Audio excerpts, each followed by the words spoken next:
Buenas tardes, mi nombre es Vanessa Alvalle Rivera Reyes, estudiante de Historia de la Tecnología, Arquitectura. Hoy les voy a hablar un poco de lo que es la tecnología gótica.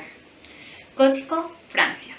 En Francia es donde el gótico nace y es la forma francesa la que se reparte por toda Europa, principalmente a causa de que es en Francia donde residen las órdenes monásticas más activas.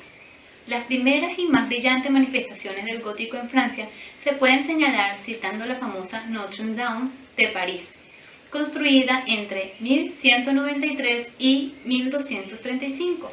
Sus características son macizas y aperturas de dimensiones reducidas. Seguidamente se puede citar la Catedral de Chartres, terminada en 1260. En las entradas presentan las características del gótico de ese segundo periodo. La Catedral de Amiens, terminada en 1288, pertenece a un periodo de mayor riqueza, de ligereza constructiva. Las líneas adquieren una movilidad extraordinaria, las modular de una imaginación exuberante, y las esterias aparecen con su profusa ornamentación. Algunos tramos de bóvedas presentan una complejidad en nervadura que preludia lo que será el gótico en el siglo XIV. La Catedral de Rouen, terminada en 1415. El arte gótico ha ido tomando todas las características de lo que será el gótico flamígero. Las construcciones civiles van adquiriendo gran auge en Francia y los ayuntamientos o determinadas casas burguesas adoptan el estilo, adaptándose en las necesidades sociales de los mismos. Gótico, Inglaterra. La influencia gótica francesa en la arquitectura inglesa es evidente, ya que después de la conquista de Inglaterra por los duques de Normandía, todo lo francés encontró en Inglaterra terreno abandonado. Se puede señalar como la primera manifestación del gótico francés la iglesia de la abadía de Westminster, en Londres. Los ingleses llaman a este primer gótico como gótico primitivo. Y posteriormente cabe señalar el estilo gótico decorado. Una de sus características es la sustitución de las molduras de los pilares por columnitas y las arquerías ciegas guarnecidas de calados en los triforios. Las arquerías de las bóvedas van tomando la forma de estrellas y complicadísimas como estrellas con telaraña que cubren todo el cuadrilátero. Un tercer periodo que comprende el siglo XIV se le conoce con el nombre de perpendicular o rectilíneo, en el que las bóvedas adquieren una complejidad extremada y el sistema estrellado se aplica en toda su intensidad. Desaparece el triforio. Además, en este periodo, las torres toman un desarrollo que no tiene nada que ver con el francés. La ornamentación es eminentemente geométrica. Finalmente, cabe señalar que el gótico de la decadencia o Tudor en el siglo XV. Las columnas son haces de arco que luego se extienden a lo largo de la bóveda o bien se convierten en estas en techos planos recorridos por nervaduras circulares. Gótico, Alemania, Bélgica y Holanda. Este estilo, que había empezado como necesidad constructiva de grandes espacios para reunir a la gente para adorar a Dios, se ha convertido en un estilo civil que se adapta después de ciertas correcciones a las necesidades vitales de la época. Alemania. Las naves son altísimas, predomina la impresión de verticalidad, grandes ventanas y torres terminadas en aguja, finalmente apuntadas que dan una impresión de ligereza. Las modular, que transmiten la presión adosada a los muros y después a los pilares, llegan hasta el suelo después de recorrer distancias inmensas, dando una sensación de gracilidad. La ornamentación geométrica es de distinto signo en Inglaterra.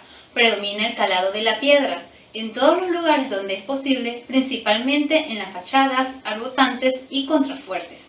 Bélgica y Holanda. En Bélgica, el gótico sigue las fluctuaciones de las formas francesas y alemanas, francesas en lo estructural y alemanas en lo ornamental.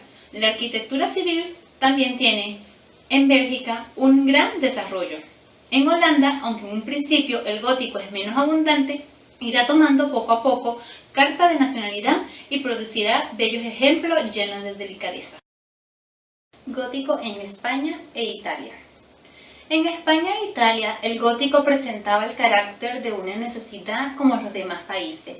La luz es muy intensa en ambos países y las estructuras románicas, aligeradas de su pesada construcción era suficiente para las necesidades climáticas en ambos países.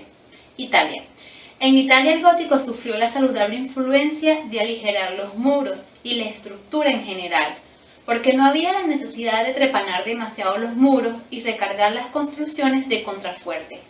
Una característica del gótico italiano es el elemento decorativo y cromático, aprovechando el color natural de los materiales de construcción. Se toma la forma gótica exterior, pero no se aplican en elementos estructurales. Por tanto, desaparecen los efectos de verticalidad y dinamicidad. Italia alterna constantemente el arco de medio punto con la ojiva. En España, debido a influencias culturales francesas o borgoñanas, el número de construcciones góticos es enorme, aplicándose al pie de la letra los canoes extranjeros, lo que producen edificios como la Catedral de León o de Burgos con iluminación excesiva y sobrecargada de ventanales completamente innecesarios. En Castilla, una determinada evolución del gótico que habría podido conducir a un estilo nacional que lo que podríamos llamar gótico florido o isabelino. Materiales de construcción. Los materiales básicos empleados en la arquitectura son piedra de sillería o sillar, bloques de piedra que eran labrados como un paralelepípedo. Frecuentemente estos sillares eran marcados por los canteros con marcas para su posterior cobro. Las paredes así elaboradas tenían dos finas capas de sillería y en medio una masa de ripio, que eran unas pequeñas piedras normalmente procedentes del tallado de los sillares. La colocación o emparejo de la sillería puede ser a soga y tizón, alternando la disposición en forma paralela y perpendicular a la dirección del paramento, encintada en hileras o entre otras. Sillajero, piedra más pequeña que de peor labrado y ajuste, realizada con martillo desgastado directamente a la piedra bruta. Mampuestos, piedra no labrada o de labrado tosco. Frecuentemente se usaba en el calicantro a base de mampostería aglutinada con argasma, que era un mortero de cal, arena y agua.